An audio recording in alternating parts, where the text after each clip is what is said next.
بسم اللہ الرحمن الرحیم۔ بسم اللہ الرحمن الرحیم۔ سبق نمبر 111 نفحۃ العرب۔ عزیز طلبہ کرام، آج کے سبق میں ہم یہ دو عنوان پڑھیں گے۔ لبعض الاکابر یعنی اکابر میں سے کسی کے اشعار، اور نمبر 2 مدح النبی المختار، نبی اکرم صلی اللہ علیہ وسلم کی مدح سرائی۔ یہ نور الدین ابو الحسن علی ابن احمد کے اشعار ہیں۔ تو آج کے سبق کے اندر ان دو عنوانات کے تحت جو اشعار آئیں گے وہ پڑھیں گے۔ لبعض الاکابر جمیع الکتب یدرک من قرأها ملال او فتور او سامہ سوا هذا الكتاب فإن فيه بدائع لا تمل إلى القیامہ۔ لبعض الاکابر، اکابر ہی میں سے کسی کا شعر ہے، یہ اشعار ہیں۔ جمیع الکتب یدرک من قرأها ملال او فتور او سامہ، کہ تمام کتابوں کے پڑھنے والوں کو تکان، سستی اور اکتاہٹ پکڑ لیتی ہے۔ سوا هذا الکتاب، بجز اس کتاب عزیز کے یعنی قرآن مجید کے، فإن فیہ بدائع، کیونکہ اس میں ایسی انوکھی چیزیں ہیں، لا تمل الی القیامہ، جو قیامت تک اکتاہٹ میں نہیں ڈال سکتی۔ حل لغات، اکابر اکبر کی جمع ہے جو علم و مرتبے کے لحاظ سے بڑے ہوں۔ ادرک یدرک ادراکن، پا لینا، حاصل کر لینا۔ یہاں پکڑنے کے معنی میں ہے کہ انہیں ملال، فتور وغیرہ پکڑ لیتا ہے۔ ملال مل یمل ملالن، تنگ دل ہونا۔ فتور فطر یفتر فتورن، سختی کے بعد نرم پڑنا۔ سامہ سام یسام سامتن، اکتانا۔ بدائع، یہ بدیعتن کی جمع ہے، انوکھی چیز۔ لا تملو، امل یمل املالن، ملال میں ڈالنا۔ وضاحت، ان اشعار میں قرآن کریم کی خصوصیت بیان کی گئی ہے کہ دنیا کی تمام کتابوں سے یہ کتاب منفرد ہے۔ کسی بھی کتاب کو پڑھنے والا شخص آخر کار تنگ دلی، سستی اور اکتاہٹ میں مبتلا ہو جاتا ہے اگر مسلسل اسی کتاب ہی کو پڑھتا رہے، مگر قرآن کریم کی ایک خاصیت ہے، یہ خصوصیت ہے کہ یہ ایک ایسی کتاب ہے جس کا پڑھنے والا کبھی بھی ملال اور اکتاہٹ میں مبتلا نہیں ہوگا، کیونکہ اس میں بڑی انوکھی چیزیں ہیں اور ایسی ایسی بدی اور نایاب چیزیں ہیں کہ جس کا پڑھنے والا پڑھتا ہی رہتا ہے اور اکتاہٹ میں مبتلا نہیں ہوتا۔ عنوان نمبر 2 مدح النبی المختار صلی اللہ علیہ وسلم، نور الدین ابو الحسن علی بن احمد۔ مدح النبی المختار صلی اللہ علیہ وسلم، نبی اکرم صلی اللہ علیہ وسلم کی مدح سرائی۔ اس کے اندر نور الدین ابو الحسن علی بن احمد نے یہ اشعار کہے ہیں۔ فؤاد بأید النائبات مصاب وجفن لفیض الدمع فیہ مصاب۔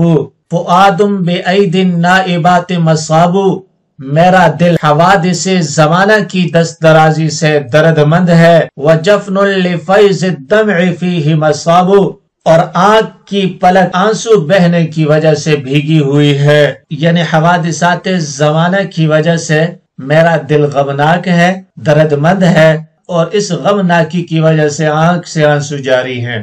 تناءت دیار قد الفت وجیرۃ فہل لی الی عہد الوصال ایاب۔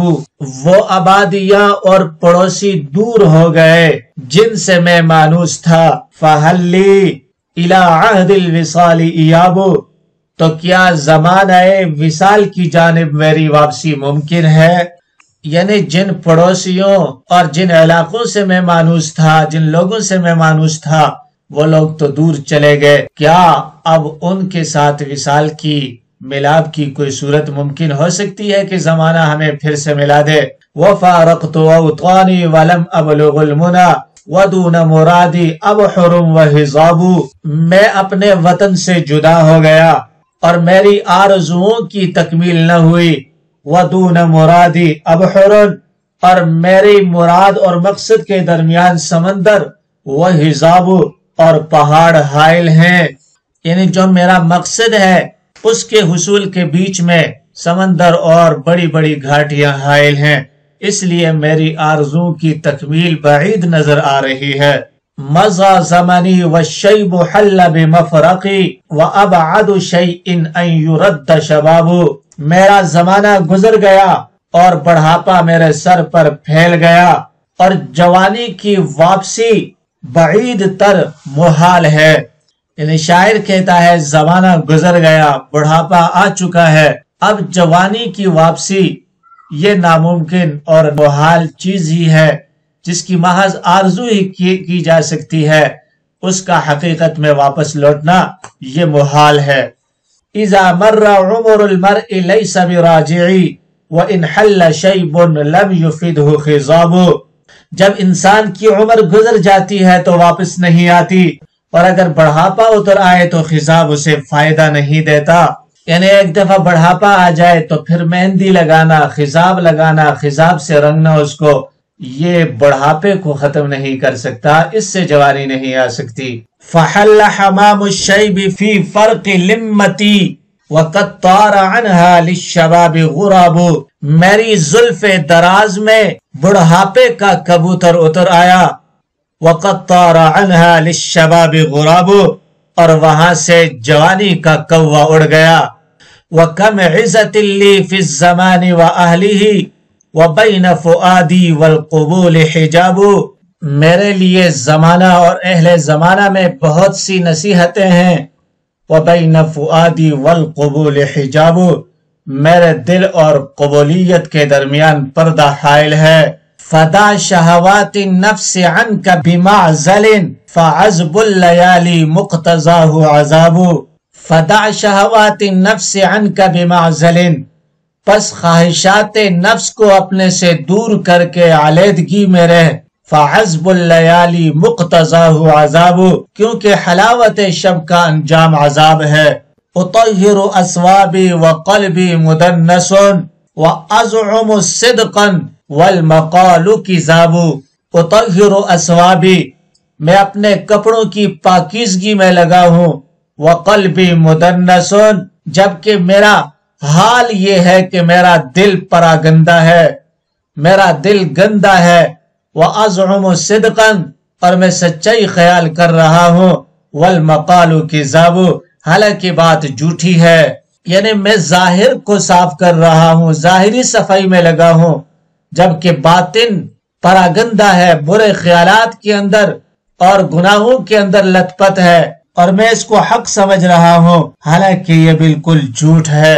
وَأَخْشَى سِهَامَ الْمَوْتِ تَفْجَى غَفْلَةً وَمَا سَارَ بِي نَحْوَ الرَّسُولِ رِكَابُ، میں موت کے تیروں کا اندیشہ کر رہا ہوں، تَفْجَى غَفْلَةً کہ کہیں وہ غفلت میں آ پڑیں، وَمَا سَارَ بِي نَحْوَ الرَّسُولِ رِكَابُ، حالانکہ سواریاں ابھی مجھے رسول کی جانب بھی لے کر نہیں چلی۔ یعنی شاعر اس بات کا اندیشہ کر رہا ہے کہ غفلت کی حالت میں موت آ جائے اور رسول کریم پیغمبر خدا صلی اللہ علیہ وسلم کی جانب ابھی تک سواریاں لے کر چلی بھی نہیں ہے، وہاں کا ابھی تک رخ بھی نہیں کیا۔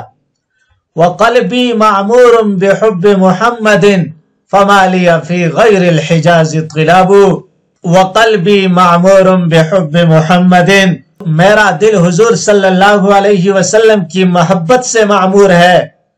فما لی فی غیر الحجاز طلاب، پس حجاز کے علاوہ میرا کوئی مطلوب نہیں ہے، اور حجاز ہی کی طرف میرا مقصد ہے، میرا قصد ہے، میرا ارادہ ہے۔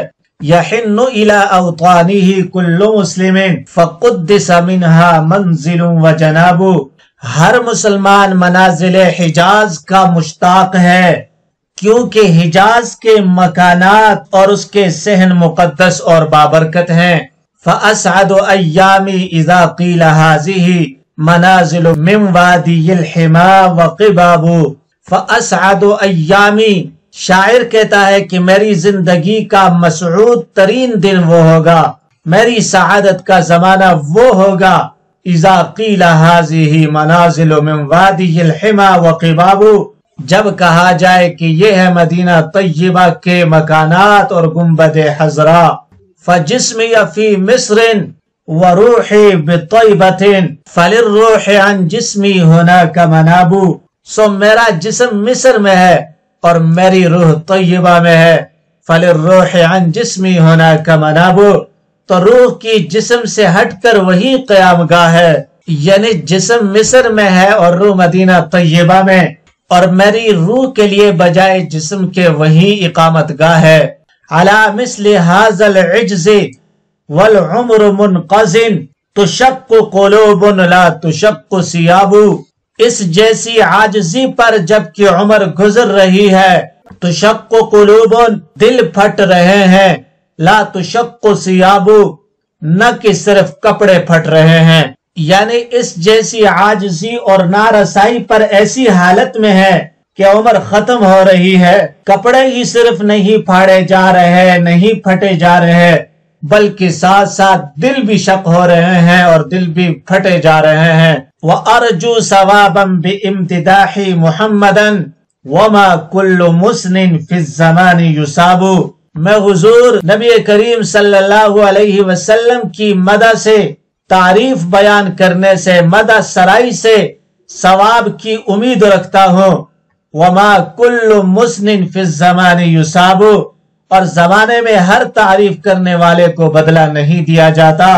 بِهِ أُخْمِدَتْ مِنْ قَبْلُ نِيرَانُ فَارِسٍ وَحُقِّقَ مِنْ زَبْيِ الْفَلَاةِ خِطَابُ، اس سے پہلے نبی کریم صلی اللہ علیہ وسلم کی برکت سے فارس کی آگ بجھ گئی. وَحُقِّقَ مِنْ زَبْيِ الْفَلَاةِ خِطَابُ، اور جنگل کے ہرن سے خطاب کا تحقق ہوا. یعنی جنگلی ہرنیاں بول پڑی، جنگلی ہرنیوں سے خطاب کا تحقق ہوا، جنگلی ہرنیوں سے گویائی کا تحقق ہوا.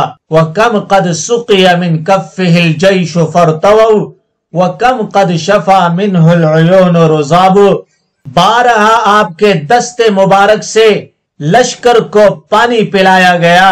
فَارْتَوَوْا، تو وہ سیراب ہوئے. وَكَمْ قَدْ شَفَى مِنْهُ الْعُيُونُ رُزَابُ، اور کتنی ہی مرتبہ آپ کے لعاب دہن نے آنکھوں کو شفا بخشی. اس میں حضور علیہ السلام کے معجزات کی طرف اشارہ ہے کہ تھوڑا پانی تھا، آپ کی وجہ سے اللہ نے اس میں برکت عطا فرمائی اور پورے کے پورے لشکر سیراب ہوئے اور آنکھوں کے اندر تکلیف ہوئی. آپ نے لعاب دہن لگایا، آنکھیں ٹھیک ٹھاک بہترین ہو گئی، کام کرنے لگی، بلکہ پہلے سے زیادہ بہتر ہو گئی. فَلَمْ تُلْهِهِ دُنْيَاهُ عَنْ خَوْفِ رَبِّهِ وَلَا شَغَلَتْهُ عَنْ رِضَاهُ قِعَابُ، پھر بھی دنیا نے نہ تو آپ کو آپ کے رب کے خوف سے غافل کیا، وَلَا شَغَلَتْهُ عَنْ رِضَاهُ قِعَابُ، اور نہ ہی دوشیزاؤں نے رضائے الہی سے باز رکھا. محمد المختار اعلی الورى ندیا واکرم مبعوث اتاہ کتاب، محمد صلی اللہ علیہ وسلم سب مخلوق میں برگزیدہ ہیں دریا دلی کے اعتبار سے. واکرم مبعوث اتاہ کتاب، پس آپ ہی اور ہر صاحب کتاب نبی سے اعلیٰ و اشرف ہیں. الیک رسول اللہ انہی مدائحی وَإِنَّ رَجَائِي رَاحَةٌ وَثَوَابُ، الیک رسول اللہ انہی مدائحی، اے اللہ کے رسول صلی اللہ علیہ وسلم، آپ ہی کے جناب میں اپنی تعریفیں پہنچا رہا ہوں. وَإِنَّ رَجَائِي رَاحَةٌ وَثَوَابُ، اور سکون و راحت و ثواب میری آرزو ہے. اذا قیل من تعنی بمدحک کلہ فانت اذا خبرت عنہ جواب، اذا قیل جب کہا جائے من تعنی بمدحک کلہ، اپنی تمام تر تعریفات سے کس کو مراد لے رہے تھے. فانت اذا اخبرت عنہ جواب، پس آپ ہی جواب ہوں گے جب میں اس کے متعلق خبر دوں گا. یعنی جواب میں آپ ہی کا اس میں گرامی آئے گا کہ تمام تعریفیں آپ ہی کی ہیں. فَلَيْتَكَ تَحْلُو وَالْحَيَاةُ مَرِيرَةً وَلَيْتَكَ تَرْضَى وَالْأَنَامُ غِضَابُ، پس کاش آپ شریر ہیں، وَالْحَيَاةُ مَرِيرَةً، خواہ زندگی تلخ رہے، وَلَيْتَكَ تَرْضَى، اور کاش آپ خوش رہیں، وَالْأَنَامُ غِضَابُ، خواہ مخلوق ناراض رہے. فَأَنْتَ أَجَلُّ الْعَالَمِينَ مَكَانَةً وَأَكْرَمُ مَدْفُونٍ حَوَاهُ تُرَابُ، فَأَنْتَ أَجَلُّ الْعَالَمِينَ مَكَانَةً، آپ سارے جہاں میں سب سے زیادہ بلند مرتبہ ہیں۔ وَأَكْرَمَ مَدْفُونٍ حَوَاهُ تُرَابُ، اور مدفون ہونے والوں میں جن کو مٹی نے گھیر لیا ہے سب سے زیادہ معزز ہیں۔ حل لغات، فؤاد دل، اس کی جمع افئدۃ آتی ہے۔ نائبات، یہ نائبۃ کی جمع ہے مصیبت۔ مصاب، اصابہ الدہر یصیب اصابۃ، باب افعال سے مبتلائے مصیبت رکھنا، مبتلائے مصیبت ہونا۔ مصاب، مصیبت زدہ۔ جفن، پلک، اس کی جمع جفون اجفان آتی ہے، پلک۔ لفیض، فاز الدمع یفیض فیضانا، آنسو بہنا۔ مصابو مصدر میمی ہے، اس کا معنی ہے بہنا۔ تناعت بمعنی تباعدت، تناعا یتناعا تناعین، باب تفاعل سے دور ہونا۔ جیرتن، یہ جارن کی جمع ہے پڑوسی۔ الفتو، الف یالف الفتن، انسیت، محبت ہونا۔ ایابو، ایاب بمعنی لوٹنا۔ آب یعوب ایابن، باب نصر ینصر سے لوٹنا۔ اوطانی، اوطان یہ وطن کی جمع ہے، وطن۔ منا، یہ منیتن کی جمع ہے، آرزو۔ حزابو، ابحر، یہ بحر کی جمع ہے، سمندر۔ حزابو، یہ حزبتن کی جمع ہے، زمین پر پھیلا ہوا پہاڑ۔ مفرقی، مفرق مانگ کو کہتے ہیں، اس کی جمع مفارق آتی ہے۔ حل، حل بالمکان یحل حلولا، حل بالمکان یحل حلولا، ضربہ اور نصرہ دونوں سے استعمال ہوتا ہے، اترنا، نازل ہونا۔ مفرق، اس کی جمع مفارق آتی ہے، مانگ۔ شیبن، بڑھاپا۔ لم یفیدہ، افاد یفید افادتن سے فائدہ دینا۔ خضابن، مہندی۔ لمتی، لمتن، اس کی جمع لممن ہے، بالوں کی زلف جو کان کی لو سے متجاوز ہو جائے۔ حجاب، اس کی جمع حجبن آتی ہے، پردہ۔ مدنسن، دنس یدنس تدنیسا، گندا کرنا۔ مدنس، میلا کچیلا، گندا کیا ہوا۔ سہامن، تیر، یہ سہمن کی جمع ہے۔ تفجع، تفجع یتفجع تفجعا، فجع یفجع فجاعتا، اچانک آ جانا۔ رکاب، اس کی واحد رکبن آتی ہے، سواری۔ طلاب، مطالبہ۔ یحن، حن یحن حنینا، کسی چیز کا مشتاق ہونا۔ قباب، یہ قبتن کی جمع ہے۔ مناب، ناب ینوب نوبن سے قائم مقام ہونا۔ انقذ ینقذ انقاذن سے منقذ، گزرنا، ختم ہونا۔ شق یشق شقن، پھاڑنا۔ اخمدت، احمد النار یخمد اخمادن، آگ بجانا۔ نیرانو، یہ نارن کی جمع ہے، فلاتے، جنگل۔ ارتوو، ارتوا یرتوی ارتواءن، باب افتعال سے سیراب ہونا۔ رزابن، چوسا ہوا تھوک۔ فلم تلہی، الہا یلہی الہاءن، غافل ہونا۔ کعابو، ابری ہوئی پستان والی لڑکی۔ کعبہ یکعب کعوبن، پستان ابرنا۔ ندن، ندی یندا ندن، سخی ہونا۔ انہا ینہی انہاءن، انتہا کو پہنچانا، ختم کرنا۔ مریرتن، مر یمر مرارتن، تلخ ہونا، کڑوا ہونا۔ غضابو، غاضبن کی جمع ناراض۔ حواہو، ہوا یحوی حون، جمع کرنا، شامل کرنا۔ ترکیب، فؤاد مبتدا ہونے کی وجہ سے مرفوع ہے اور خبر اس کی محذوف ہے۔ اے لی فؤادن، بے عید نائبات، یہ مصابن سے متعلق ہے، اور یہی ترکیب جفن لفیض الدمع فیہ مصابو کی بھی ہے، یعنی دوسرے مصرے کی بھی یہی ترکیب ہے۔ جیرتن، اس کا عطف دیارن پر ہے، اور قد الفت صفت واقع ہے۔ اے قد الفت بہا ان یرد شبابو، یہ بتاویل مفرد ہو کر ابعد شیء مبتدا کی خبر ہے۔ وکم عزت لی، کم خبریہ ہے۔ طلابو، یہ ماں کا اسم ہے، اور لی فی غیر الحجاز، یہ اس کی خبر واقع ہے۔ علی مثل ھذا العجز، یہ تشق سے متعلق ہے۔ وضاحت، مدح النبی المختاری، ان اشعار مذکورہ میں نبی کریم صلی اللہ تعالی علیہ وسلم کی مدح سرائی کی گئی ہے، اور شاعر کہتا ہے کہ میرا دل آپ صلی اللہ علیہ وسلم کی محبت سے معمور ہے، میرا مقصد سرزمین حجاز کے علاوہ اور کچھ نہیں ہے۔ میرے لیے مسعود ترین دن، مسعود ترین زمانہ وہ ہوگا جب مجھے سرزمین بطحا میں جگہ ملے گی، اور اس وقت تو میرا حال یہ ہے کہ جسم تو مصر میں ہے اور روح مدینہ طیبہ میں۔ جیسے شاعر نے کہا، خیالک فی عینی و ذکرک فی فمی و مسواک فی قلبی فأین تغیب، کہ تمہارا ذکر، تمہارا خیال، یہ سب کچھ میری زبان میں ہے، میری سوچ میں ہے۔ فأین تغیب، پھر تو کہاں غائب ہو سکتا ہے؟ تو روح مدینہ طیبہ میں، جسم یہاں مدینہ طیبہ پہنچنے سے عاجز ہوں، بد قسمت ہوں، اور ایسی عاجزی اور بد قسمتی میں دل پھٹا جا رہا ہے۔ صرف کپڑے ہی نہیں پھٹ رہے ہیں بلکہ دل بھی ساتھ ساتھ پھٹا جا رہا ہے۔